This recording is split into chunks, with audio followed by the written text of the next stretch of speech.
একটা ছোট্ট গ্রামে থাকতো এক ছেলে। নাম তার পিটার পার্কার, মানে আমাদের স্পাইডারম্যান। কিন্তু শহরের হিরো না, গ্রামের ঘুমকাতু স্পাইডারম্যান।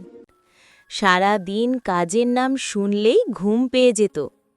একদিন মা রেগে গেলেন, জুতো তুলে স্পাইডারম্যানের পিঠে একটা হালকা ঠুস করে মারলেন। এই ছোড়া, সারাদিন শুধু ঘুম, একটু কাজ করো।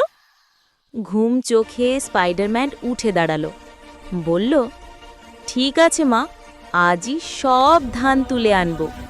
তারপর জাল ছড়ে আকাশে উড়ে গেল। ওয়াব! মাঠের ওপর দোল খেতে খেতে একে একে সব ধান গাছ তুলে নিচ্ছে। এক হাতে ধান, অন্য হাতে জাল। লোকেরা চেয়ে আছে, মুখ হাঁ করে।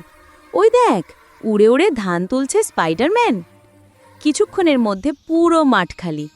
স্পাইডারম্যান সব ধান ঘরে এনে রাখল। মা অবাক হয়ে বললেন, এই তো আমার ছেলে, এবার ঘুমো, যত খুশি ঘুমো।